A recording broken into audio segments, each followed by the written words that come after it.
সর্বপ্রথমে মহান ঈশ্বরকে ধন্যবাদ দিই এবং সকলকে প্রভু যীশু খ্রিস্টের নামেতে শুভেচ্ছা জানাই। সকলকে জয় যীশু। আজকে খ্রিস্টে যতজন সন্তানেরা আপনারা যুক্ত হয়েছেন, আজকে আমাদের যে আলোচ্য বিষয় তা হলো ঈশ্বর আমাদের প্রভু যীশু খ্রিস্ট তিনি বলেছেন সুস্থ হও, সুস্থ হও। সেই বিষয় নিয়ে আজকে আমরা আলোচনা করব যে কিভাবে আমরা সুস্থতা আমরা পেতে পারি। প্রভু যীশু সেই বিষয়ে কি বলেছেন সেই বিষয় নিয়ে আজকে আমরা আলোচনা করব। তাই এই মুহূর্তে যতজন ঈশ্বরের সন্তানেরা আপনারা যুক্ত হয়েছেন, শুরু থেকে শেষ অবধি ঈশ্বরের বাক্য শোনার জন্য অনুরোধ থাকলো এবং আজকের যে বিষয় সে বিষয়টি জানার জন্য অনুরোধ থাকলো। কারণ আজকের বিষয়টি খুবই গুরুত্বপূর্ণ এবং খুবই তাৎপর্যপূর্ণ আমাদের জীবনে। যদি আমরা মন দিয়ে আমরা শুনি তাহলে আমরা বুঝতে পারবো যে প্রভু তিনি কেন আমাদেরকে বলেছেন সুস্থ হও, আর এই সুস্থ হও বলতে তিনি আমাদেরকে কি বোঝাতে চেয়েছেন সে বিষয় সকল নিয়ে আজকে আমরা আলোচনা করব। তাই আসুন প্রথমে শুরু করা যাক যে সুস্থ হও প্রভু যীশু তিনি বলেছেন। এই সুস্থতার বিষয় প্রভু যীশু কেন তিনি বলেছেন সুস্থ হও, কারণ তিনি সেই রকম সুস্থতা তিনি দিয়েছেন।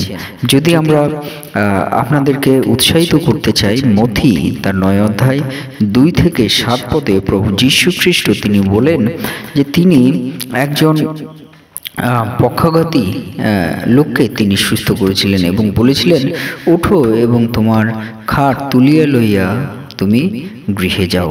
সে বিষয় তিনি বলেছিলেন। আজকে আসুন আমরা সে বিষয়টি জেনে জানি যে প্রভু যীশু তিনি বলেছেন সুস্থ হও। সেই সুস্থ হওয়ার বিষয় কোথায় আছে? মথি তার 9 অধ্যায় 2 থেকে 7 পদ, সেখানে এইভাবে লেখা আছে, যীশু তাহাদের বিশ্বাস দেখিয়া সেই পক্ষঘাতীকে কহিলেন, বৎস, সাহস করো, তোমার পাপ ক্ষমা হইল। আর দেখো, কয়েকজন অধ্যাপক মনে মনে কহিল, এই ব্যক্তি ঈশ্বর নিন্দা করিতেছে। তখন যীশু তাহাদের চিন্তা বুঝিয়া কহিলেন, তোমরা কেন মনে মনে কুচিন্তা করিতেছ? কারণ কোনটা সহজ, তোমার পাপ ক্ষমা হইল বলা, না তুমি উঠিয়া বেড়াও বলা? কিন্তু পৃথিবীতে পাপ ক্ষমা করিতে মনুষ্যপুত্রের ক্ষমতা আছে, ইহা যেন তোমরা জানিতে পারো।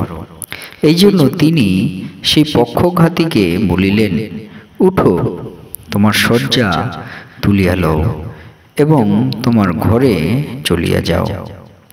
তখন সে উঠিয়া আপন গৃহে চলিয়া গেল। আমেন। অর্থাৎ আমরা দেখি আমাদের প্রভু যীশু তিনি একজন পক্ষঘাতীকে তিনি বললেন কি, যে তোমার পাপ ক্ষমা হইল এবং উঠো, তোমার শয্যা তুলিয়া লও এবং ঘরে চলিয়া যাও।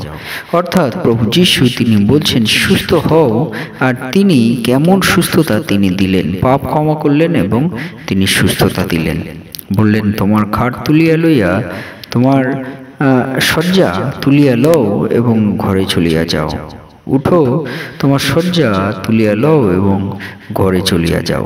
সেই বলে প্রভু যীশু তিনি সুস্থ হও সে বিষয় তিনি প্রকাশ করলেন। হালেলুয়া। এবং প্রভু যীশু তিনি তার শিষ্যদেরকেও এই ক্ষমতা দিলেন, সুস্থ হও। এই সুস্থ হওয়ার বিষয় সেই ক্ষমতা দিলেন তার শিষ্যদের, যে তোমাদেরকে সেই ক্ষমতা দেওয়া হলো, তোমরাও সেরকম সুস্থ করবে অন্যদেরকে। যদি আমরা দেখি মার্ক তার 16 অধ্যায় 17 এবং 18 পদ, সেখানে বলছে প্রভু যীশু তার শিষ্যদেরকে বলছে, আর যাহারা বিশ্বাস করে এই চিহ্নগুলি তাহাদের অনুবর্তী হইবে। তাহারা আমার নামে ভূত ছাড়াইবে, তাহারা নতুন নতুন ভাষায় কথা কহিবে, তাহারা সর্প তুলিবে এবং প্রাণনাশক কিছু পান করিলেও তাহাতে কোনো মতে তাহাদের হানি হইবে না। তাহারা পীড়িতদের উপরে হস্তার্পণ করিবে, আর তাহারা সুস্থ হইবে। আমেন। হালেলুয়া। অর্থাৎ আমরা দেখি যে আমাদের প্রভু যীশু তিনি বলছেন সুস্থ হও, আর তিনি সুস্থ করলেন এবং তিনি সেই অধিকার সেই ক্ষমতা তার শিষ্যদেরকেও দিলেন, যে যাহারা বিশ্বাস করবে তাহাদের এই চিহ্নগুলি অনুবর্তী হইবে। অর্থাৎ যারা প্রভু যীশুকে বিশ্বাস করবে তাদের জীবনে এই চিহ্নগুলি অনুবর্তী হইবে, অর্থাৎ তাহারা এই ক্ষমতাগুলি পাবে। প্রভু যীশু তাদেরকে সেই ক্ষমতা দেবেন। বলছে তাহারা আমার নামে, অর্থাৎ প্রভু যীশু নামে ভূত ছাড়াইবে, তাহারা নতুন নতুন ভাষায় কথা কইবে, এবং তাহারা সর্বত লইবে, এবং প্রাণনাশক কিছু পান করিলেও তাহাতে কোনো মতে তাহাদের হানি হবে না। তাহারা পীড়িতদের উপরে হাত রাখবে এবং তাহারা সুস্থ হইবে। হালেলুয়া। অর্থাৎ সুস্থ হও, প্রভু যীশু যেমন বলেন যে সুস্থ হও, এবং সেই সুস্থ করার ক্ষমতা তার শিষ্যদেরকে দিলেন।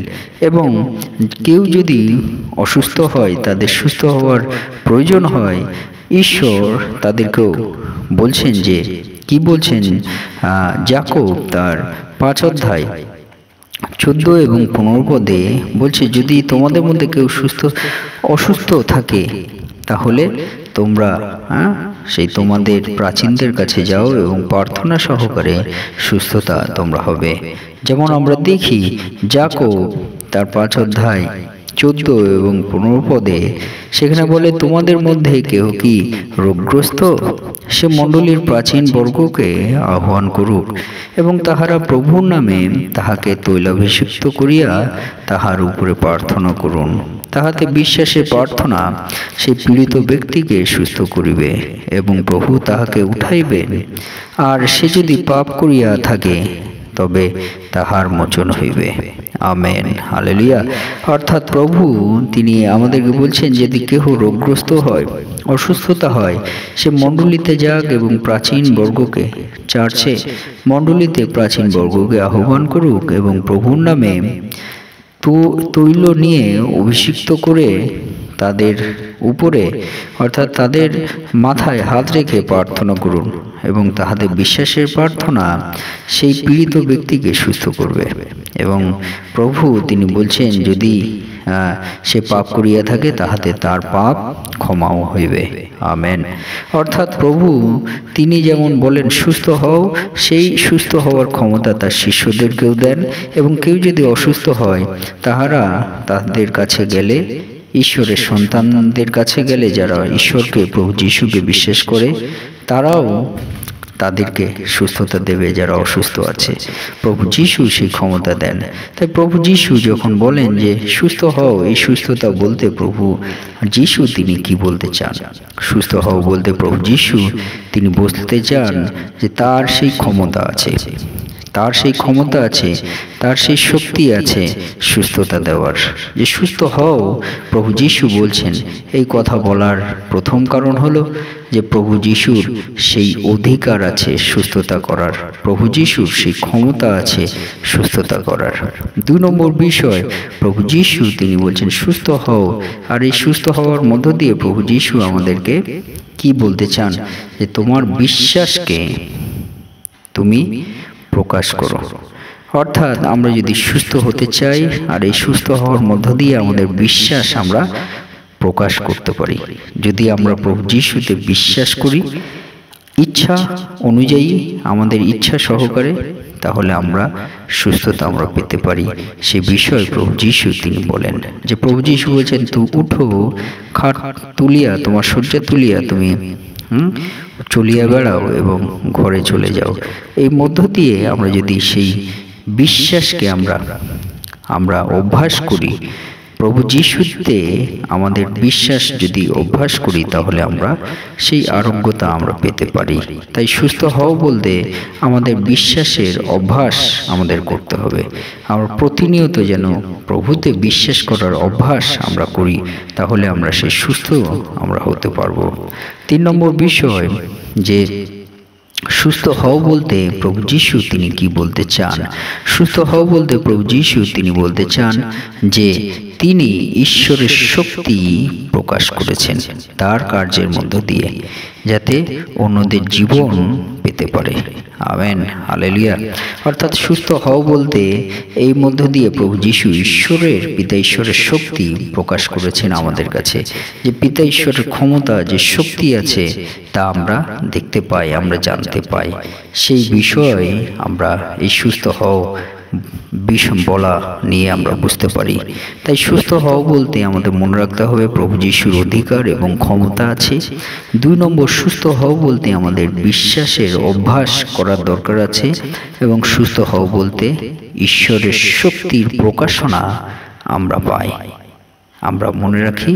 আর এই সুস্থ হওয়া সেই বিষয় আমাদের জীবনে আমরা যেমন অন্যকে সুস্থতা আমরা দিতে পারবো, এবং তেমন সুস্থতা আমরা পেতে পারবো আমাদের প্রভু থেকে, আমাদের প্রভু যিশু নামে থেকে। ঈশ্বর আপনাদের প্রত্যেককে আশীর্বাদ যুক্ত করুন। আমেন। জয় যিশু।